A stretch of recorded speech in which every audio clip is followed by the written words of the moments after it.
You know, Kev, this has been a slow week. I don't know that we have a lot to talk about. We could just watch a movie or something instead.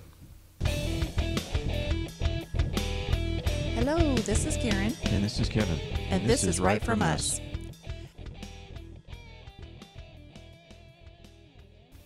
This might be the shortest podcast we've ever done.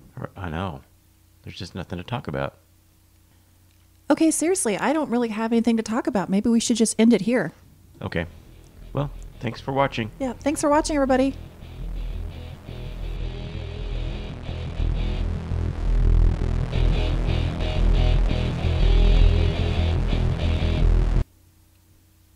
Haha, just joking. Of course, we're not serious. This has probably been one of the most eventful weeks we've had in a long, long time. Well, in a week or two. Seems like there's been a lot going on this past year. Yeah. So, of course, the story that's on everyone's mind. What the heck happened this week? That was crazy. So let me set it up for you. So I had no idea what was happening. I'm at work. I'm in the middle of clinic. I'm focused on getting all the patients lined up for my doctor. And all of a sudden, I get a text from you. I almost never text you, too. I know. So. And it took me a little bit to see it because I was in the middle of something. But when I saw it, I think you said like massive crowds in Washington, D.C. Yeah. And then I was thinking, okay, great. Awesome. A lot of people showed up. Maybe that's going to help the cause. Not that I expected anything to happen or have anything overturned, but, just to get people's attention, like, hey, this is a big deal. Let's pay attention. We can't have this happening. And then the next text, you said people are storming the Capitol and someone shot. And my next thought was, that is definitely not going to help. So. Yeah, it's really unfortunate that happened. Did you watch it live when it was happening? No, I had actually turned off at that point because, President Trump had been talking about this all week, that, there was going to be a rally in Washington, D.C. on the, what day was that, the 6th? Yeah, it's the 6th. And so I'm not even sure. I just happened to tune into his speech that day. And, I watched the speech. It was a pretty rambling speech. He was going on and on. You could tell when he'd go off prompter, it was just pretty rambling. And it's almost like... Which is par for the course for President Trump. He tends to kind of ramble. Yeah, and then he closed out and said, we're going to peacefully protest this certification and let's walk up to the Capitol together. So that's how it all started, and basically? He said, peacefully protest this. And, at that point I just shut it off because I didn't really want to watch people walking up to the Capitol. And then a little bit later, maybe 2 hours later, I turned on the radio or something. And all hell broke loose. And it's like, what happened? Yeah, there's not speculation. People on the left are accusing the president of inciting the riots or riot, because really it was just the people breaking into the Capitol. The rest of the tens of thousands of people that were there were peaceful protesters, by the way. Did you ever hear the crowd estimate? I mean, I heard 1 million. I don't think there was a million. Many. Probably tens of thousands. I would say maybe 100,000 or something. I'm thinking that's probably more likely. But, yeah. But they like to portray it as the whole thing was just a bunch of rabid dogs at each other's throats. And it's like, no, there were tens of thousands of people that were peacefully protesting as per our constitutional right. But you had a handful of people, which unfortunately you always do in a big crowd of people. Yeah, there's always going to be some nut jobs in any crowd, And some people that were there, I listened to some people that were there the next day, and they said that there's no way these people that stormed the Capitol were actually at President Trump's speech because they were there too fast. They were there too fast. These people said they left before the end of President's speech. Well, if they were close, they would have probably been there. And they tried to make it up to the front of the line, and these people, by the time they got there, it was already done. It was already said and done.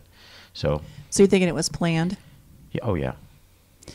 And here's the thing: it's unfortunate that it happened, and we all agree that violence is never the answer under any circumstances, no matter what side you're on or what cause you're championing. But you can't act aggressively and break a window and try to climb into the window wearing a backpack and not think there's going to be any repercussions. I mean, as a security person and you're assigned to protect the Capitol and you see some strange person breaking a window and climbing in with a backpack that you don't know and what it contains, it could be bombs, it could be whatever, you got to take action. I mean, it's unfortunate that she died, but her actions and you know. Did you watch the actual video of it? I didn't. I couldn't bring myself to do it. It's just the thing that was kind of weird about it is, they were all standing like in this, like a stairwell. There were some police officers there too. It's like, why weren't the police officers behind them, like pulling them back or anything? It was kind of strange. And then that girl climbed up into the window with some help. How'd you like to be the person that helped her climb in the window? Yeah, no kidding. And this guy stepped up out of a door and shot her. Really, really unfortunate. But what was she doing? But again, that for? Okay, and this is the Capitol. Well, exactly. And I'm not saying that she deserved it. By all means, no. Again, violence is never the answer, but there are consequences to your actions. You can't act aggressively and just expect no consequences. You know what I mean? Like you can't. I don't know. It's one of those things that it's like everybody else was doing it, and she probably thought, I'm doing it too. And I'm sure that she wasn't thinking like that either. Yeah. And she just, when you're in the moment and you're passionate and the adrenaline's pumping, that's when mistakes are made and tragedy happens. But one of the biggest reasons, I use that term loosely, that Twitter banned Trump was they claimed that they were trying to prevent any further organizational activities being coordinated so that, they couldn't have any more riots, so to speak. And it was for the safety of the people that they took him off Twitter. You're kind of getting ahead of yourself there because we haven't talked about that yet.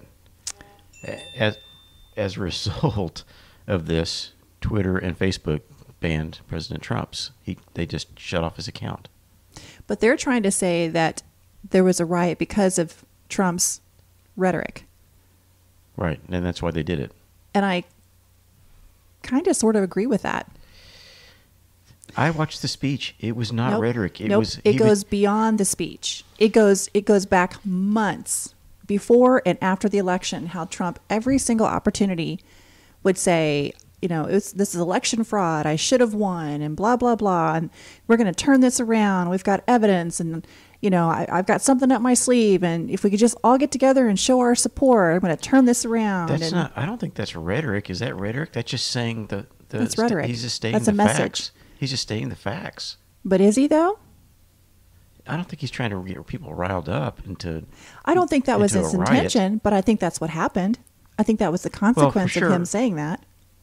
No, I don't, because there were people up there at the Capitol with riot gear on and with hammers. And wait, when you say people, are you talking protesters or are you talking people that were working the crowd? No, protesters up there with riot gear. They had hammers. They had pipe bombs. They had flares. They lit flares and threw up there. So that this wasn't. This was a bad group of people that were there. Some say Antifa, and there were some Antifa people there. Well, according to the facial software, they think that they had identified some people that were actually at BLM and Antifa organizations. That's been fact-checked. Well, it was fact-checked within 30 seconds of it posting. Yeah. Tell me that's realistic. So you're going to tell me that 30 seconds after a story has been posted from scratch and no one knows from where, that it's taken down for fact-checked. Yeah, but that's not the first time it had been fact-checked and taken down, I'm sure. It's just that was the first time that story had appeared. No, that's the first time that person posted it. It had already appeared and been fact-checked, and when it showed up again, it got immediately. They probably plug it into their computer, and it's like whenever this shows up, take it down within 60 seconds or something like that. But anyway. Well, the bottom line is I don't think that Trump's insistence what helped the situation. I think it just escalated the emotions and people's expectations. And even though he never came right out and said, you show up on January 6th and we're going to be able to turn this around and I'm going to be your next president, it was implied in everything he said. He gave people that hope. I mean, of course. I mean, that's what they were trying to do. They were trying to have. But it's not realistic. Yes, it was. What they were doing. Yes. Nope. I disagree. Well, you're wrong. Because I'm wrong because I don't agree with you. That was the whole point. Ted Cruz and Josh Hawley were going to object to Arizona and Pennsylvania, and I guess the other states. They were going to object to their electoral college certification. Okay, and then what? And then it would go back into the Congress to review the evidence. Okay. And then when it comes back, they would vote on it. And after the evidence was seen, hopefully the senators and Congress people would vote against it. It was never going to happen. It was a long shot. It was a long shot, but it was never going to happen. The moment I lost faith in that whole premise, whatever you want to call it, was when the courts refused to hear it. Then I knew it was over, especially with the Supreme Court. Even though I understood the whole standing thing, for the states that were specifically bringing that up, I knew that it was over when the Supreme Court said, no, we're not hearing it. Yeah, the courts just don't want to be seen as deciding an election. Yeah, I get it. It's just one other thing is that came up is that they said, "Well, you should have disputed this stuff back in the primaries." Well, because that's when and they actually did. They actually had lawsuits back then. I'm not really sure what happened to those lawsuits, but I would go back even further than that. Trump had been preaching about mail-in ballots from the very get-go, how that was a bad idea. You're opening yourself up to fraud. There actually had been several lawsuits throughout the year about that, and some things got fixed, and most things didn't. Most things did not get fixed. Well, I think COVID is what ultimately decided. It was definitely used by the left to corrupt the election. That was definitely used to promote the mail-in ballots, which we all know is fraudulent and not an accurate way to count votes. Allegedly. Allegedly. You have to say that. Oh, okay. Allegedly for all you YouTube censors out there. Oh. Yeah, I know. Speaking of, a side note, did you say that one of our videos got one of those little labels on it? Yeah, it just at the bottom it just says the Electoral College has selected Biden as the President of the United States. Click this for more information. Whatever. Which I'm okay with that. I don't mind that too bad. I mean, excuse me. It's not like it's grayed out or anything and saying, fact checked or anything. It's just at the bottom there's a little note that says election information or something like that. So it's that is just fine, I suppose. Well, I think that because it's true what they're saying is the Electoral College has selected Joe Biden as the President of the United States. So I think the whole march is I think it hurt Trump more than it helped him.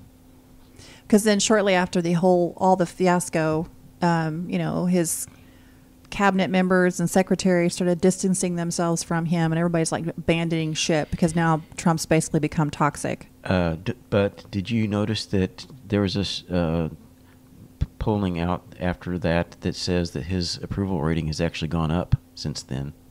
It's funny. I don't mean to be anti-Trump, but I'm over him. I'm ready to move on. I'm done. I'm just done. He is annoying. Are you just giving up? Hey, okay, whoa. So time out. Okay, time so out. for example, name one thing that's annoying about him? Everything's annoying about him. The way he talks, he's a New Yorker. That's how people from New York talk. It's still annoying. Are you anti-New York? I'm anti-annoying New Yorkers. Look, there's no hope. Stop saying that. There's no comeback. What's done is done. It's been finalized. So all we can do now is move forward. And I think that Trump needs to stay out of politics from this point on. I think there's no way he's going to become the president again in 2024. He needs to stay away from it, clear the path for another strong Republican candidate, because at this point we need to move on. We can't afford 8 years of Biden Harris, if Biden even lives that long. Let's be honest. He's a codgy old man. He probably will be out of the picture within the year, I would say. So I think he needs to stay out of politics and do something else. As far as President Trump, I don't think there's anybody else that could stand up to the news media like he has. And that is one thing I think that he's done. He's shown Republicans and just politicians in general that you don't have to take the stuff from the news media. You can, usually they just bend over backwards for the news media, and he just put it right back in their face.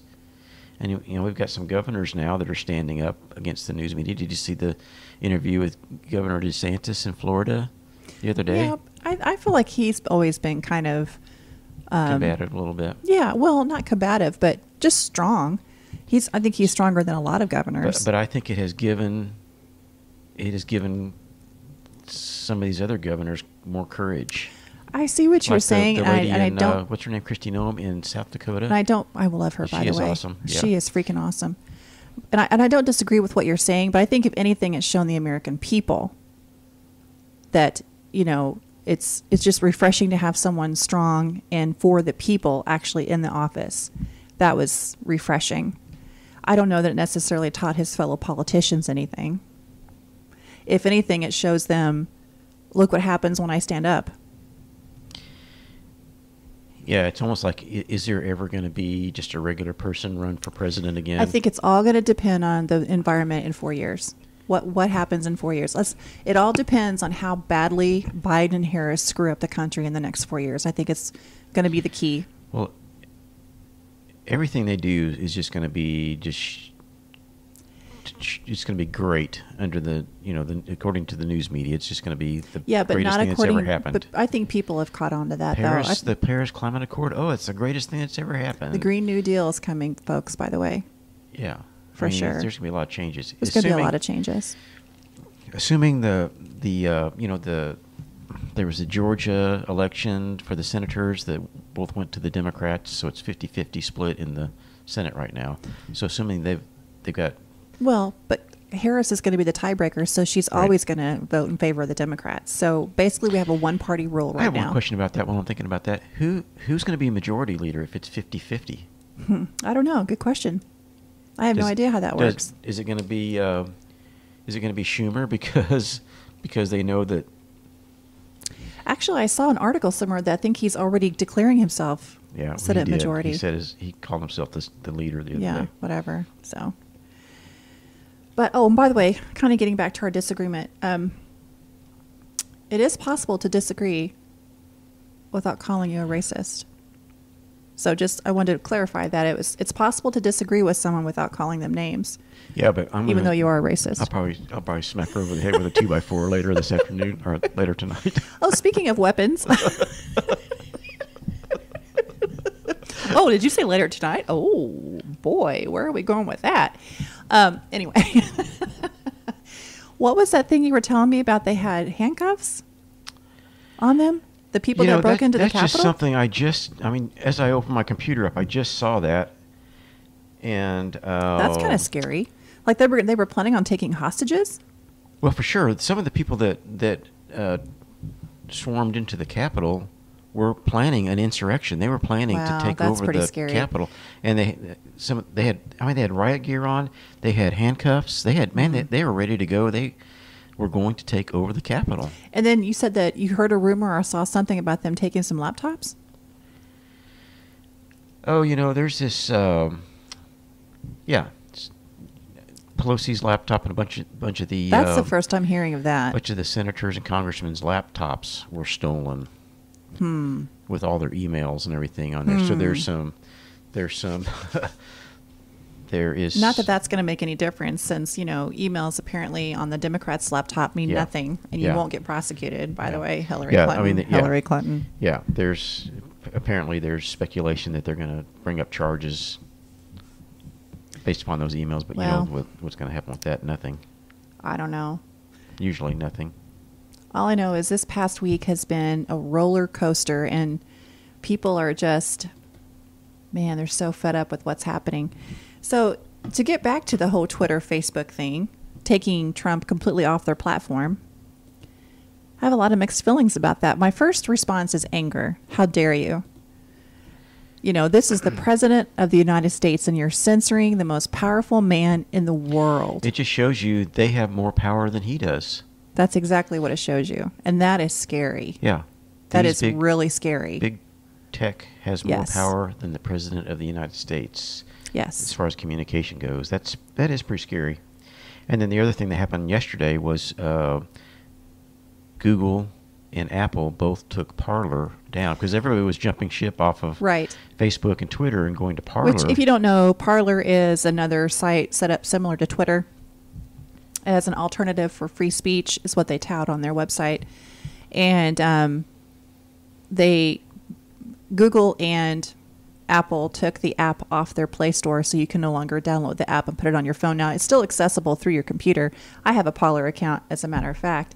But I have never even checked into it yet. I need to get with it. But Apple sent Parler a letter saying that we will allow your app to be downloaded, but you have to clarify your terms of service, because as of now, the way it says or states that there's very little restriction, I guess, on what you can and cannot say, which that is such a double-edged sword, because you don't want to restrict freedom of speech, but then you don't want people out here, promoting pedophilia and, violence, terrorist groups and things like that. Yeah, so, for sure.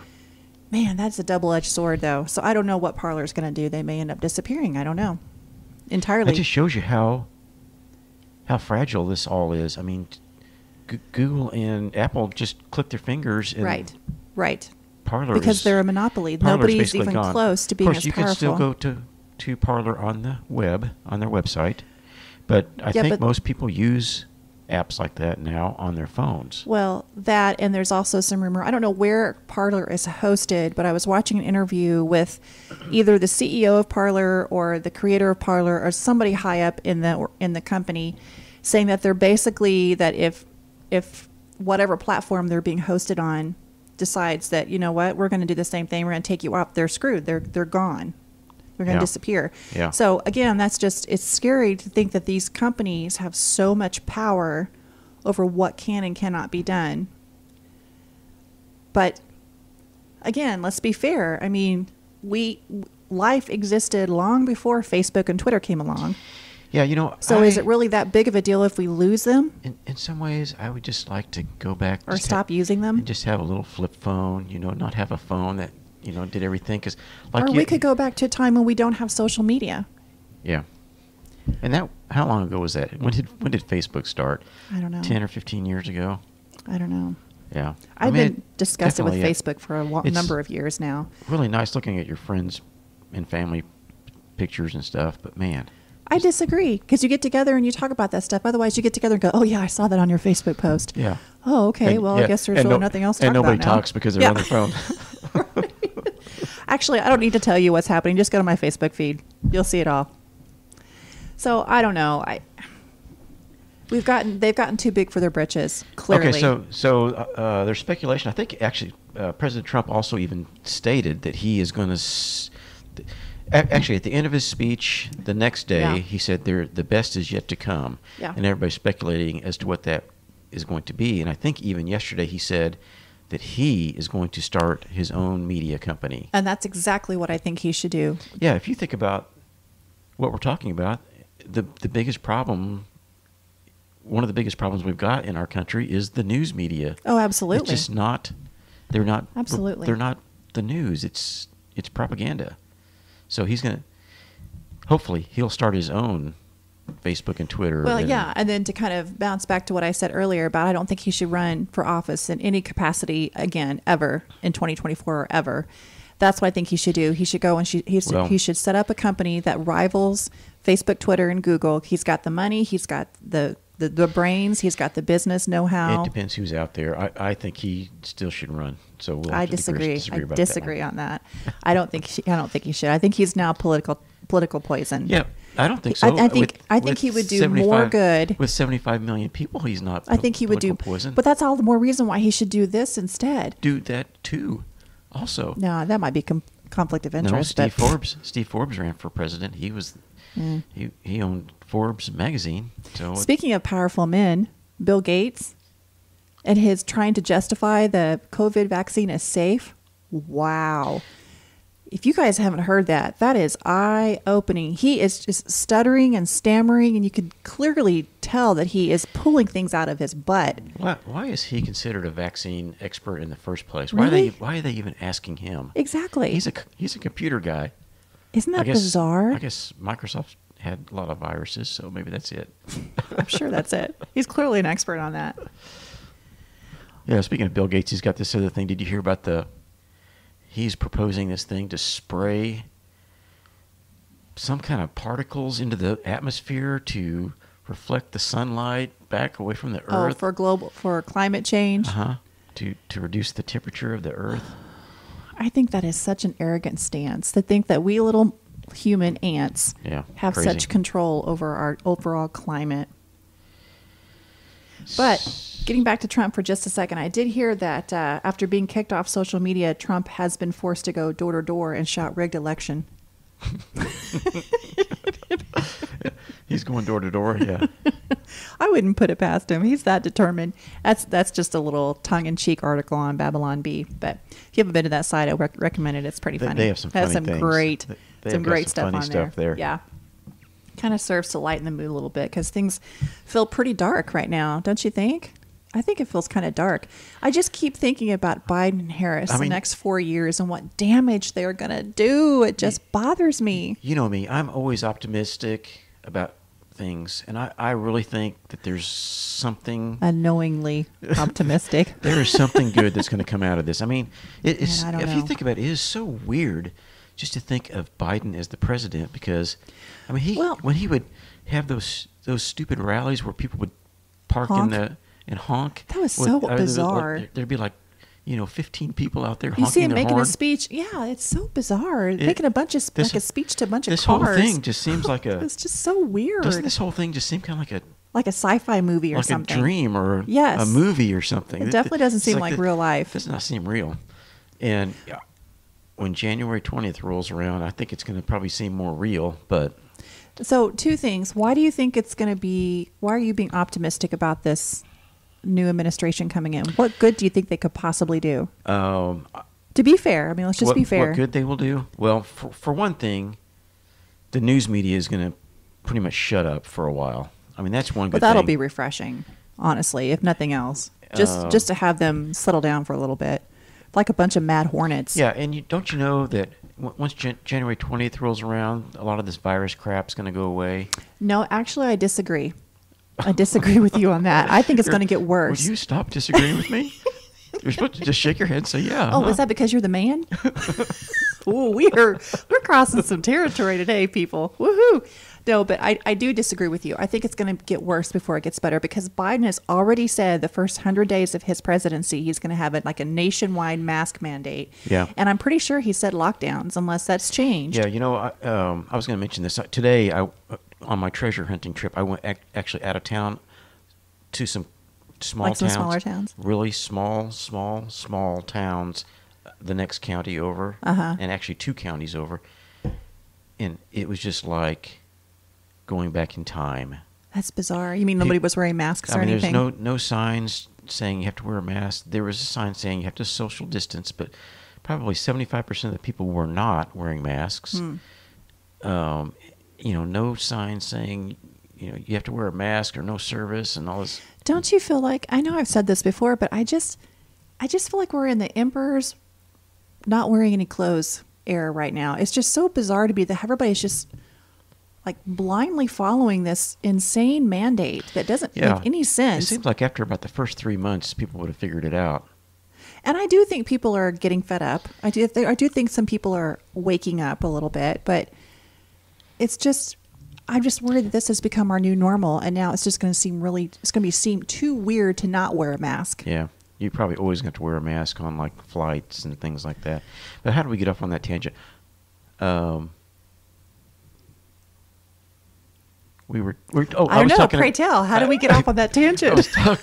I was talking about. We were talking about how I was still optimistic, and I think that those things where the news media is going to shut up about things, that the virus is going to kind of go away. Then you said that. Oh, okay. Well, thank you for recapping. Yeah, but I think that President Trump is going to. I don't know, he's going to come up with something like the news media, a new media company or something that is going to be great. I think that would be the perfect middle finger to everything that's happened to him if he comes out with something that is comparable.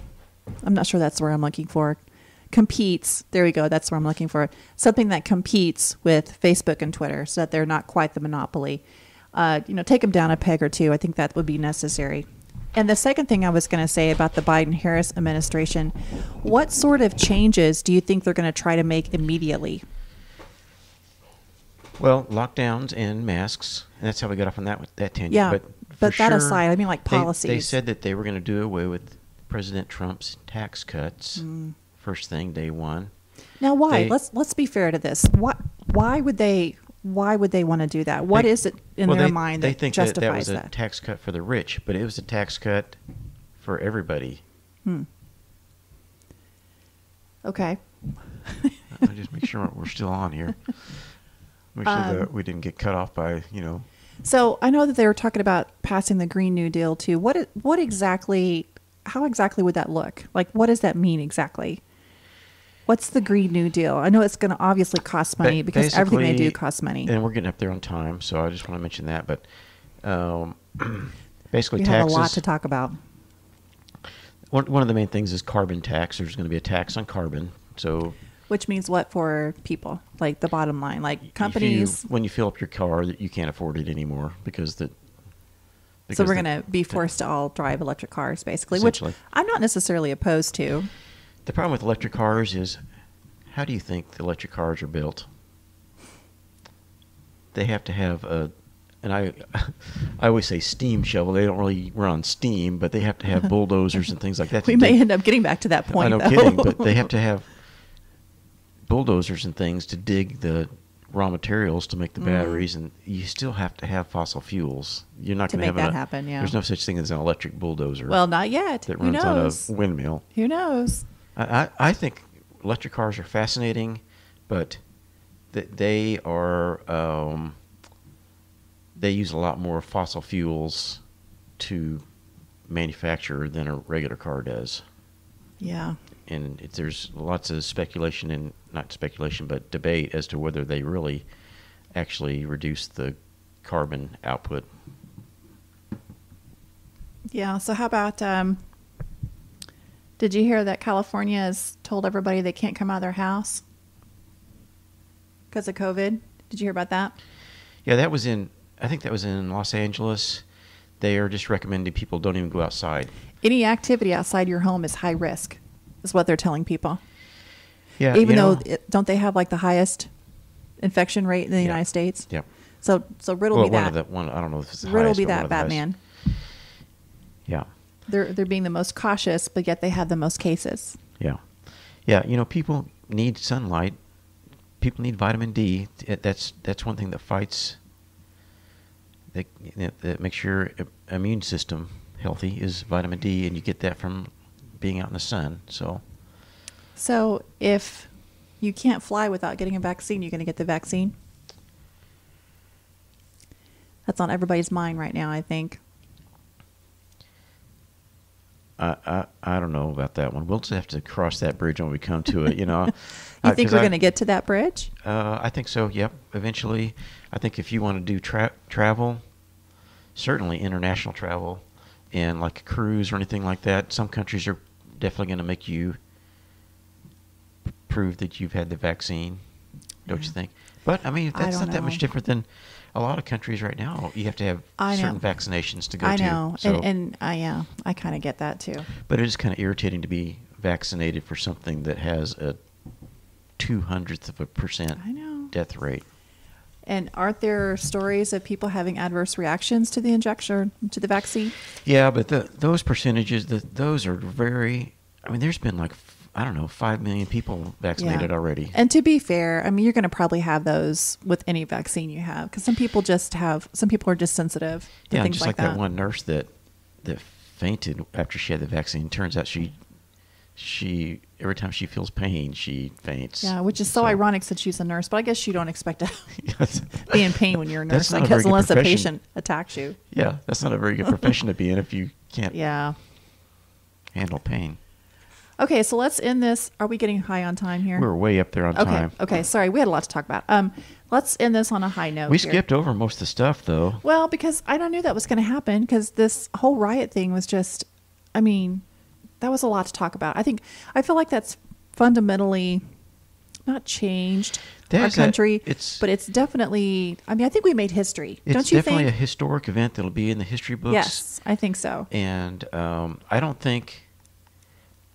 think it's, some people are saying that's going to be what President Trump's known for his entire term. I don't think that's true. Well, I think for some group of people, it definitely will. going to be a black mark on his administration or term. Yeah, well, unfortunately, you know how people's memories are, though. I mean, this is happening toward the end of his term, and that's probably going to be the thing they remember most about him. Yeah. And you know it's going to be in the history books, because it's never favorable it's going to be something to the Republicans. It'll be in the history books for sure. Yeah. Okay, so let's answer a couple of questions from the Questions for Couples Journal. Everybody's favorite part of the program. Oh, it's my favorite. He hates it. This is why I do it, though, just to annoy him. What are 3 cities you would love to visit? What appeals to you about them? Now, let's make this worldwide. Let's not just keep it to the U.S. What 3 cities would you love to visit? You want to go first on that one? Apparently, you have no answer. Okay, I'll say Charleston, South Carolina is one. Okay, why? What appeals to you about it? It's just got some historic things that we've never been there. Yeah. Yeah, you would like that. I want to go back to Boston and go through the historic. I've never been to Boston. There's the Freedom Trail, and I've been there a few times. And the Freedom Trail, a bunch of historic things that I was always working when I was there before, and I would like to go there, on vacation, actually be able to spend some time and check it out. Oh, sure, absolutely. And I guess think of an international place I'd like to go. Paris. I know that I know you have no interest in going to Paris, but I would like to go to Paris. I just think it'd be cool to go to Paris. And England. I would love to go to England. Anywhere in England, really. But London would be awesome. And I know this is going to sound weird and bizarre compared to my other answers, but I want to go to Montana. Any Montana people out there? Woo, shout out. And I've seen so many pictures of Montana. It just looks like a gorgeous state. I've been there. What? When have you been there? On the way to Oregon. Oh, I so you actually weren't really there. Yeah, I actually slept in a parking lot one night. And the sky, they say big sky in Montana. Mm-hmm. Montana, the sky is big. See, I want to see that. It just looks so gorgeous. I think we should take a trip there this year and spend a long weekend. I saw a site, I might have mentioned this in the last podcast, but I've been obsessed with it. What can I say? But there's a cabin on a ranch for rent. I thought it would be really fun to stay there. And anyway, those are my 3 that answers. doesn't seem like you. It doesn't, does it? No. But I don't know why. It just sounds so fun. Okay. While growing up, what did money mean to you? And what does it mean to you now?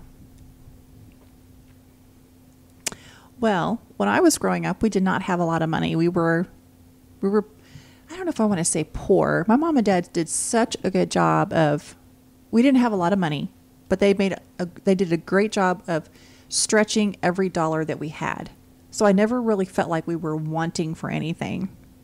The only time it really dawned on me that we didn't have any money was when I got to high school. And most of my clothes were hand sewn by mom, and other, my peers were wearing designer stuff. Not that really made it, but I didn't really care about it that much, but it was just glaringly obvious that we didn't have a lot of money. We were pretty tight money-wise when I was a kid, too, and it was always seemed like money was always scarce. Right. And like when I was older, you know, I had my own jobs and got off on my own. It's like I wasn't very good at handling my money really either, because I would always, when I would get some money, I would spend it on Really? a new guitar, or I always had something to buy. This was before me, because I feel like you've always been really I know, good with money. I always had my money spent before I got it. Like Really? I would be thinking of something to spend the money on that I was going to get this Friday. I feel like most people are like that nowadays. Yeah, that's how I was. Now, I feel like you have a different attitude on money now. I went to college and made sure I had a good career, so I would not have to worry about money. Right, right. And now money's, I mean... The funny thing about it is now, I mean, we're comfortable. We don't really want yeah, for anything. But what I was going to say is, I don't even know if I would have gone to college now, because I know how to get things I need without buying them new, like by going to thrift stores and things like that, which I can't believe I'm doing that now. Yeah, no, I can't either. But really, I can't. I mean, compared to how you were when we first got married. And it's so funny because we now have the opposite view of that. Yeah. Because when we first got married, I would never do that. No, there's no way I would have done that. But now I would never buy anything in a retail. I buy very little in a retail store. I buy almost everything. I still either at a garage sale or a thrift store, which seems kind of weird for me, but yeah. But I mean, you've kind of opened my eyes to a lot of things like that too. You kind of changed my attitude. You don't have about to have that. as much money. Just you get the stuff you need. And it's such a throwaway society nowadays. People throw away a lot of good stuff, so you can get a lot of good stuff. Yeah. Yeah. Well, okay, and then another question: what is more valuable to you, a $10,000 increase in pay or an extra week off and no late hours? Extra week off. Time is the most valuable thing you have. I mean, you can always figure out a way to get money, but time is... Well, I knew you were going to either say that, or if you give me $10,000 increase in pay, it's going to put me in a higher tax bracket, and I'm going to end up paying more taxes. Well, that too. So then it really won't pay off. Because $10,000, you end up paying about at least a third of that in taxes. So right. So yeah, that's possibly. True. As for me, I what do you think I would say? I don't know. You like the 10,000? Yes. Really? To me, time. Even though I understand what you're saying and I agree, but it's like it just seems like my life extra. It's just like going through the hourglass. It's almost. Here's why I say 10,000, because I'm going to probably work late no matter what. Just because I know me, and if I have something to do, I'm going to get it done. That's another thing I've changed on in the last 5 years. I do not work the hours I used to. Okay. So right. Hold on. We got a dad joke to tell you guys to kind of end it on a little chuckle here. So, since this is a dad joke, I don't know if you know what a dad joke is, but they're just clean little puns and stuff that make you chuckle. My wife is really mad at the fact that I have no sense of direction, so I packed up my stuff and write. Makes you think for a minute, doesn't it? Let's see, what was the other one that made you laugh? Let's see. Oh, what concert costs just 45 cents? 50 Cent featuring Nickelback. Ba-dum-dum. What was the one about What? Nobody? Nobody? Oh, what do you call somebody with no body and no nose? Nobody knows. That was pretty funny. All right. Okay. That's just a little something to lighten the mood a little bit. So, yeah, it's been a crazy week. I hope you guys are doing okay. Don't get discouraged. It's whatever happens, and just stay alert, not anxious. Yeah, we should be praying for our country.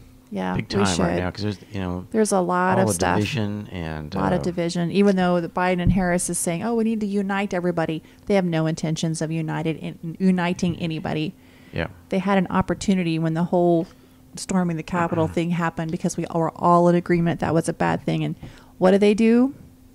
They just use it to further divide us. Go get off on this racist stuff again. So yeah. Anyway, all right. Thanks for listening. All right. Don't forget, you can if you're listening on on a podcast. You can see us on YouTube, and if you're on YouTube, you can see our podcast just about anywhere. We're all over the place. And what's the name of our YouTube channel? Right From Us. No spaces. And we're going to be on Rumble soon as well. Yeah, and just in case YouTube tries to take down some videos, because you never know what's coming. That's right.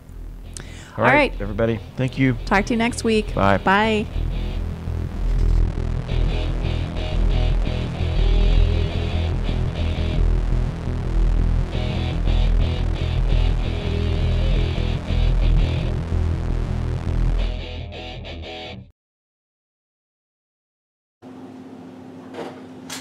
Oh, there goes that one.